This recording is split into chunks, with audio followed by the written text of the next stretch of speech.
नमस्कार दोस्तों, एक और नई कहानी में आप सभी का स्वागत है। तुम्हें कितनी बार बताया है, मेरे तैयार होने से पहले मेरा नाश्ता तैयार हो जाना चाहिए। शादी के 25 साल बाद भी मुझे क्यों बार बार एक ही बात बतानी पड़ती है। नेहा, तुम तो आराम से घर पर रहोगी, मुझे काम पर जाना पड़ता है। तुम हो कि हमेशा बेवकूफ़ों जैसी हरकत करती हो। अगर तुम यह जानबूझकर करती हो तो याद रखना, मुझसे बुरा कोई नहीं होगा। आज भी मुकेश का पारा चढ़ा हुआ था। इन कटु शब्दों में अपना गुस्सा उतारते हुए गीला तौलिया कुर्सी पर फेंकते हुए मुकेश गुस्से से नेहा की तरफ देखने लगा। नेहा के लिए मुकेश का यह बेवजह का गुस्सा कोई नई बात नहीं थी। वह महीने में 3-4 बार ऐसे ही नेहा पर बरस पड़ता था। पहले पहले नेहा उसका विरोध किया करती थी, लेकिन जब कई सालों तक मुकेश को में कोई बदलाव नहीं दिखा तो नेहा ने खुद को ही बदल दिया। अब मुकेश के कुछ भी कहने से नेहा को कोई फर्क नहीं पड़ता था।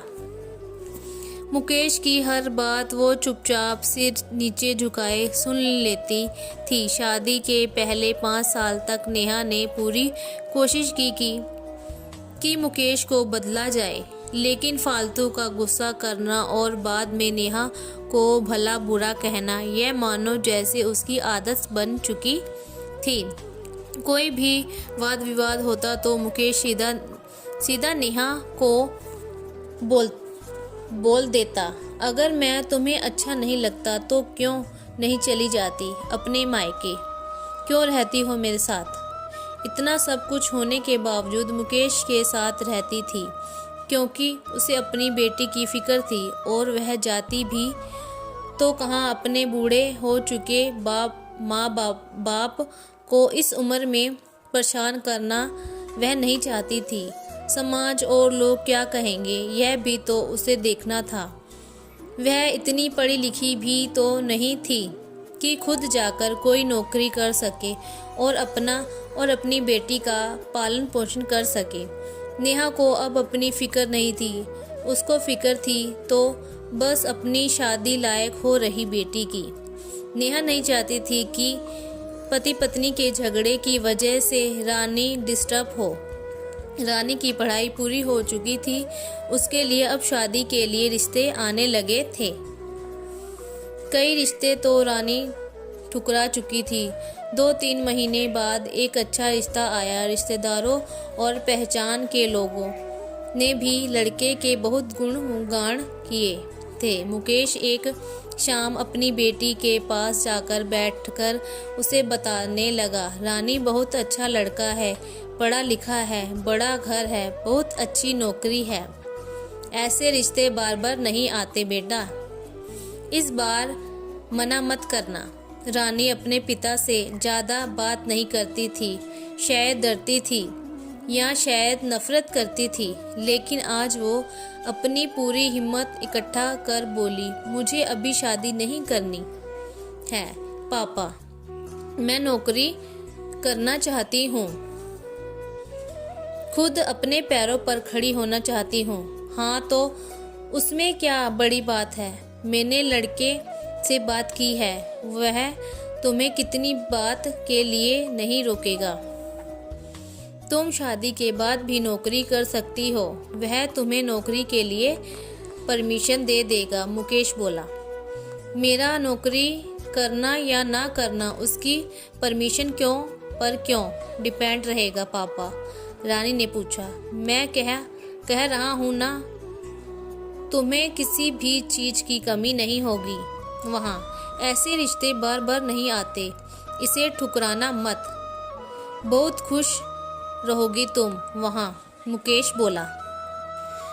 पापा, क्या मैं उतनी ही खुश रहूँगी जितनी मम्मी इस घर में खुश है, रानी ने तांज कसते हुए कहा। आज तुम्हारी जबान कुछ ज़्यादा नहीं चल रही, मुकेश गुस्से से आंखें बड़ी करते हुए बोला। पापा, मुझे शादी नहीं करनी है, क्योंकि शादी के बाद अगर वह लड़का आपके जैसा निकला तो मैं क्या करूँगी। मुझे आपके जैसा जीवनसाथी नहीं चाहिए जो बिना बात के मुझ पर हमेशा चिल्लाए। मुझे कुछ भी अपनी पसंद का लेना हो तो 10 बार सोचना पड़े, कहीं वह नाराज ना हो जाए। मेरी तबीयत कैसी भी हो उसे परवाह ना हो। रोटी थोड़ी सी मोटी बन जाए तो घर सर पर उठा ले। उसकी चेक बुक ना मिले तो भी मेरा ही दोष निकाले और हर छोटी मोटी बात पर मुझे मायके जाने के लिए कहे। रानी ने अपना दिल खाली करते हुए पापा से कह दिया। मुकेश का गुस्सा 7वें आसमान पर था, लेकिन उसके मुंह से एक भी शब्द नहीं फूट रहा था। वो रानी की बातें सुन रहा था। रानी उतना ही बोलकर चुप नहीं हुई। आज पहली बार वह अपने पापा के सामने इतना कुछ बोल रही थी। पापा, आपने माँ के साथ हमेशा गलत व्यवहार किया है।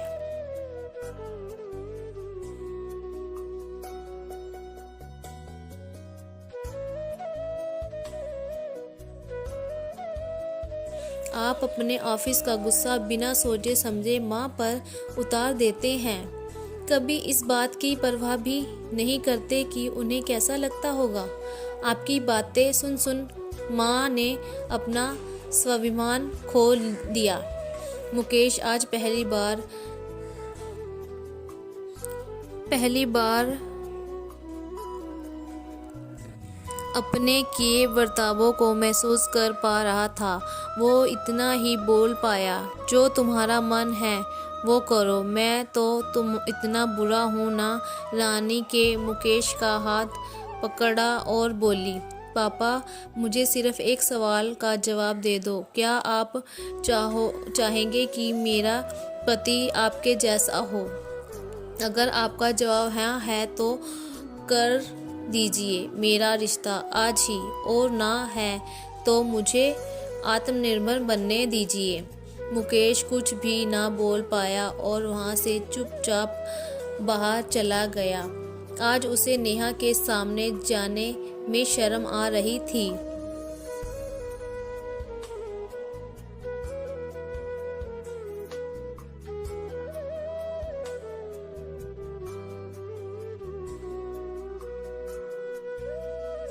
चलते चलते उसकी आंखों से आंसू बह रहे थे।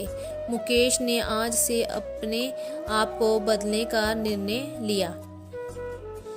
अगले दिन से नेहा ने अपने पति में काफ़ी बदलाव देखा। वह सोचने लगी कि जो हिम्मत रानी ने दिखाई है, वह हिम्मत अगर मैं पहले ही दिखा देती तो शायद आज परिस्थिति कुछ और होती। अब रानी पढ़ लिख कर अच्छी नौकरी करने लगी थी और 3 साल बाद उसके लिए एक अच्छा रिश्ता आया। और उसकी विदाई पर मुकेश बोला, बेटा तू हमेशा खुश रहेगी क्योंकि तेरा पति तेरे बाप जैसा नहीं है। मुकेश की यह बात सुनकर नेहा और रानी की आंखों से आंसू बहने लगे।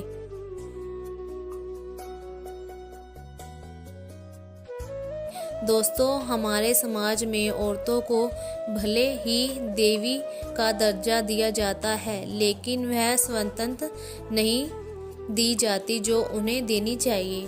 उन्हें बचपन से ही बताया जाता है कि वह पराया धन है। स्कूल से आने में देर हो जाए तो पिटाई मिलती, मोबाइल पर बातें करते हुए दिख जाए या खिड़की से झांकते हुए दिख जाए तो शक किया जाता है।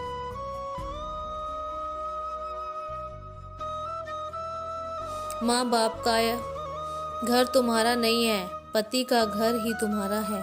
जीवन भर यह बातें बता कर उन्हें ससुराल भेज दिया जाता है और एक दिन किसी छोटे मोटे झगड़े में ससुराल वालों से उन्हें सुनना पड़ता है कि इस घर को छोड़ दो और मायके चली जाओ।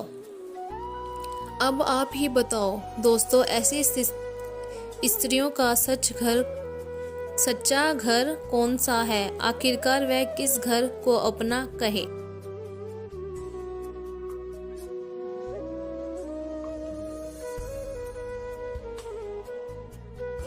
दोस्तों, आपको आज की यह कहानी कैसी लगी हमें कमेंट करके ज़रूर बताएं और ऐसी नई नई कहानियाँ सुनने के लिए हमारे रियल स्टोरी चैनल को सब्सक्राइबर करें। कहानी सुनने के लिए थैंक यू दोस्तों।